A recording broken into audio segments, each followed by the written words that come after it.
안녕하세요. 캠벨 생명과학 시판 함께 공부하고 있는 이정민입니다. 자, 오늘은 4장 탄소와 관련된 이야기를 시작을 할 건데요. 첫 시간에 말씀드린 것처럼 생물에게 있어서 생존을 한다라는 것과 가장 관계가 깊은 이야기는 에너지를 가지고 있고 이 에너지를 운용한다라고 하는 것이 살아있다라는 중요한 현상을 만들어 주게 될 겁니다. 그만큼 생물한테 에너지가 굉장히 중요한데요. 우리가 생물을 공부하는데 솔직히 탄소는 화학에 관련된 얘기잖아요. 이거 뭐 이렇게 열심히 공부해야 돼? 뭐 이런 생각이 드실 텐데 생물이 가지고 있는 물질 중에 가장 많은 물질이 물과 관련해서 우리 지난 3장에서 공부했었죠. 자, 이제 그 물은 가장 많은 구성체이기 때문에 공부를 했던 거고요. 에너지를 얻기 위해 생물이 활용할 수 있는 물질들은 주로 탄소로 이루어져 있습니다. 그래서 4장과 5장은요. 그 탄소로 이루어져 있는 이 생물이 주로 에너지를 얻기 위해 사용하는 물질들과 관련된 얘기가 진행이 될 거고요. 4장은 조금 기초적인 개념이고 이걸 기반으로 해서 이제 5장에서 복잡한 거대 고분자 물질들 얘기를 좀 다루게 되실 거예요. 그래서 4장은 사실은 이제 5장을 공부하기 위해서 중요한 내용들만 진행을 해보도록 하겠습니다.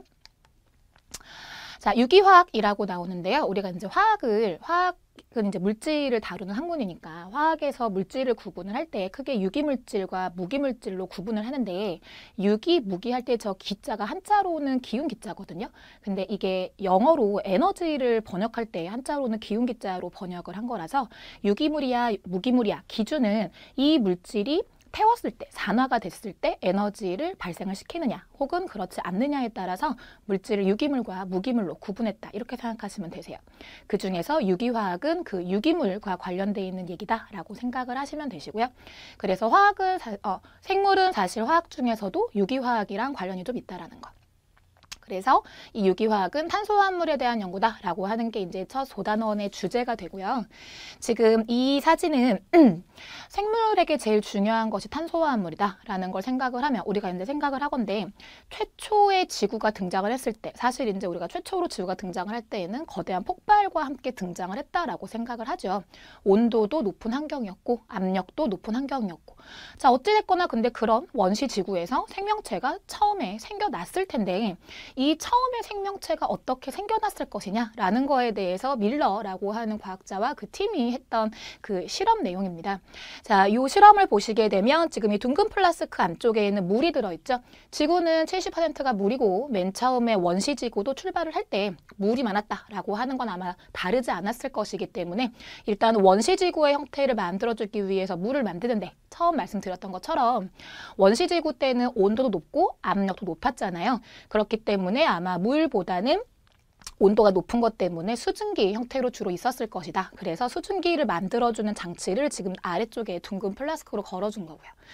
그리고 이제 물 상태는 그럴 텐데 대기 중에는 이제 거대한 폭발 이후에 에너지가 많은 상태였기 때문에 현재 우리가 봤을 때는 뭐 번개야 뭐 이렇게 얘기할 수 있는 전기적인 에너지가 자주 발생을 하고 있었을 것이다 라고 예상을 해서 이제 번개와 같은 현상이 벌어질 수 있는 전극 장치를 걸어준 플라스크가 이쪽에 있고요. 그리고 우리는 지금 알고 있기로 대기 중에 가장 많은 기체는 질소고 그 다음으로 많은 기체가 산소. 그래서 질소와 산소를 이제 함량을 보시게 되면 전체 대기 중에서 99% 그중에 78%가 질소기체고 산소가 21% 이렇게 되는 거거든요. 그래서 산소가 많기 때문에 현재 우리의 대기는 산화성 대기라고 얘기를 합니다. 그런데 최초의 지구가 등장을 했을 때에는 아마도 산소가 많지는 않고 지금 보시는 것처럼 암모니아라거나 메테인이라거나 또는 수소기체 같은 환원성 기체들이 많이 있었을 거다라고 예상을 하거든요. 그래서 번개가 발생하는 이 공간이 메테인 기체나 암모니아 기체나 또는 수소 기체와 같은 것들을 채워서 원시 지구와 같은 형태를 만들어준 모델입니다. 자, 그래서 이 장치를 지속적으로 진행을 했고요. 자, 그래서 대기에서 무엇인가가 만들어진다라고 했을 때 대기에서 무엇인가 만들어진다면 아마도 바닥으로 떨어질 텐데 바닥으로 떨어지게 되면 온도가 다시 낮아지는 환경이 될 테니까 그 환경을 만들어주기 위해서 응축기를 설치를 해줬고요. 그래서 이 장치를 실행해 본 결과 이 아래쪽에 화학 분석용 샘플이라고 플라스크라고 하는 요 삼각 플라스크 아래쪽에 아주 기본적인 탄소와 질소를 포함하는 간단한 유기물, 우리가 지금 봤을 때에는 간단한 유기물에 해당하는 물질들이 자발적으로 생기는 것이 관찰된 실험입니다. 그래서 이제 밀러의 실험을 통해서 생물을 구성하는 물질 중에 가장 이제 중요한 물질들이 탄소와 수소를 포함하고 있는 유기화합물인데, 이것이 원시 대기에서 번개 정도만 가지고도 충분히 생길 수 있어. 그렇기 때문에 원시 대기에서 생물을 구성하는 물질이 자동적으로 생길 수 있는 거야 라고 하는 걸 뒷받침해주는 실험이라고 보시면 되시겠어요. 그래서 이 실험을 토대로 해서 그렇다면 간단한 유기화합물부터, 이제 간단한 거 만들면 복잡한 거 만드는 건 그걸 붙이기만 하면 되는 거니까, 그래서 최초의 생명체의 시작은 이렇게 간단한 유기물로부터 시작이 됐을 것이다 라는 것을 보여주는 실험입니다. 자, 그래서 제가 처음 말씀드렸던 것처럼 생물이 에너지를 얻는데 가장 중요한 물질들은 주로 탄소로 이루어져 있다라고 말씀을 드렸는데, 아니 왜 그렇게 탄소로 이루어진 물질들이 많은지를 보기 위해서 탄소라고 하는 원자가 가지고 있는 특성을 좀 보실 필요가 있으시겠어요. 자, 우리 2장에서 결합에 대한 공부를 할 때 탄소는 대표적인 비금속 원자이고요. 그렇기 때문에 다른 비금속 원자를 만났을 때 공유 결합을 형성을 하게 될 텐데, 탄소는 그 원자가에 있는 전자를 보시게 되면 가장 바깥쪽에 전자를 4개를 가지고 있기 때문에 다른 원자들과 전자를 4개를 공유할 수 있는 상태입니다. 사실은 하나의 원자가 공유할 수 있는 전자의 최대 개수는 4개고요. 따라서 탄소 같은 경우에는 가장 많은 전자를 공유할 수 있다라고 하는 특징이 있습니다.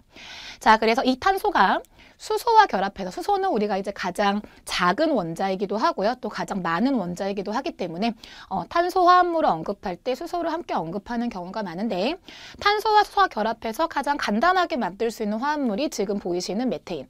이 메테인 같은 경우는요, 여러분 잘 모르시겠지만 가정에서 사용하는 도시가스라거나 내지는 자동차에 사용하는 LPG의 주 성분이 되는 기체입니다. 굉장히 흔하게 사용하는 기체고요. 주로 에너지원 연료로 많이 사용하는 기체세요.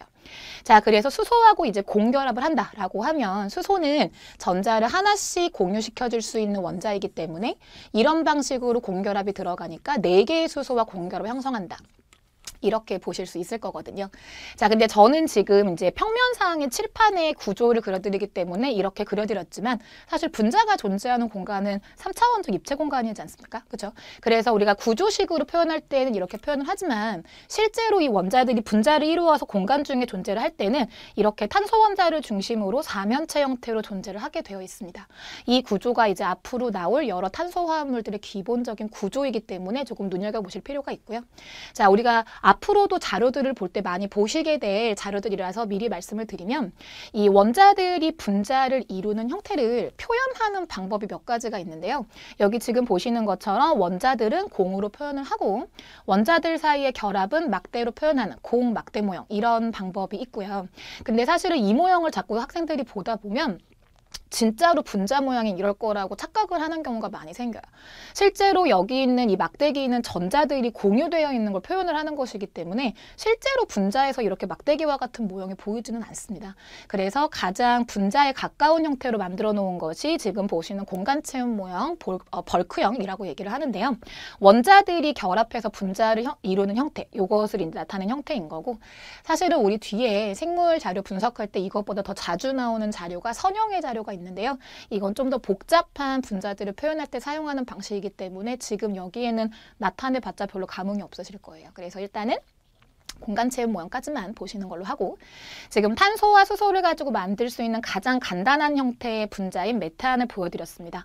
자, 그리고 이 메탄은 탄소 1개짜리, 탄소 2개짜리, 그래서 탄소의 개수에 따라서 이렇게 물질이 달라지는 것들이 보이실 텐데요. 세 번째 유형이 조금 이상하실 거예요. 저거 뭐야? 왜 탄소하고 탄소 사이에 2줄 연결돼 있어? 자, 이 탄소가 원자가의 전자를 4개를 갖고 있다는 특성 때문에 보이는 특이한 현상은, 탄소끼리 결합을 한다라고 했을 때 전자를 하나씩 공유해서 결합을 하기도 하고요. 탄소끼리 결합을 할 때 이런 식으로, 또는 갖고 있는 전자가 많다 보니까 2개씩 공유하기도 합니다. 그래서 2개씩 공유를 한다라고 하면은 이런 식으로 결합이 되겠죠. 그럼 탄소끼리 2개씩 공유하면 2개 전자가 남았다라고 했을 때 이건 뭐 아마 다른 원자랑 결합을 한다거나 해서, 제일 중요한 거, 제가 2장에서 말씀드렸죠. 가장 중요한 건 각각의 원자들이 옥텟 구조를 만족하느냐, 이것이 중요한 것이기 때문에 뭐 이런 방식으로 결합이 된다라고 한다면 탄소 주변에 지금 전자가 8개 충분히 옥텟 만족이 되잖아요. 그렇죠? 그래서 이런 식으로 탄소 탄소끼리의 결합이 이중결합도 가능하고요.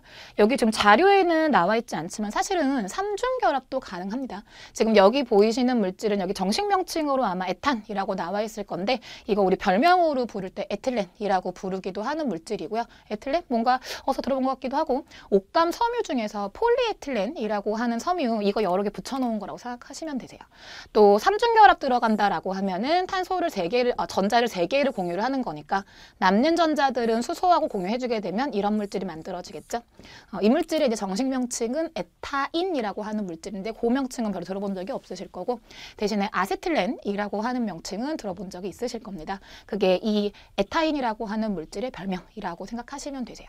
그래서 탄소가 가지고 있는 중요한 특성 중에 하나가 지금 보시는 것처럼 단일 결합을 만들기도 하고 이중 결합 만들기도 하고 삼중 결합 만들기도 한다라고 하는 그래서 원자가의 전자가 많다 보니까 형성할 수 있는 공결합이 많아. 이게 중요한 건 뭐냐면 이렇기 때문에 탄소를 가지고 만들 수 있는 물질들의 종류가 상당히 다양해집니다. 자, 그럼 일단 지금은 탄소화합물의 시작이니까 간단한 것만 보여드렸는데요. 조금 복잡한 거 한번 보실까요?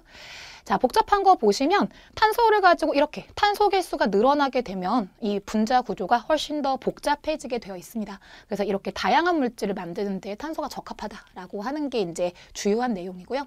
자, 좀 전에 제가 구조 보여드릴 때도 보여드렸지만 탄소만 가지고 물질을 만들기는 어렵죠. 그리고 탄소만 갖고 물질을 만들면 다양해지기 어려울 겁니다. 그래서 다른 원자들하고 결합을 하게 될 텐데 생물을 구성하는 탄소 화합물 중에서 탄소랑 주로 결합을 형성하는 물질들이 지금 여기에 보이시는 수소하고 산소하고 질소예요.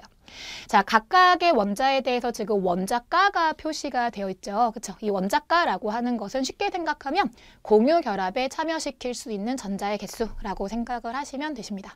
그래서 이 수소나 산소나 질소가 탄소랑 결합한다라고 하는 경우에 질소 같은 경우에는 원자가가 3개이기 때문에요. 시안화 물질이라고 하는 경우에 이런 식으로 탄소하고 질소가 삼중결합 형성하기도 하고요. 산소랑 결합하는 경우에는 이중결합 만들기도 하고요. 이런 식으로 각각의 원자들이 가지고 있는 원자가만큼 공결합을 형성할 수 있다라고 생각을 해주시면 되겠습니다.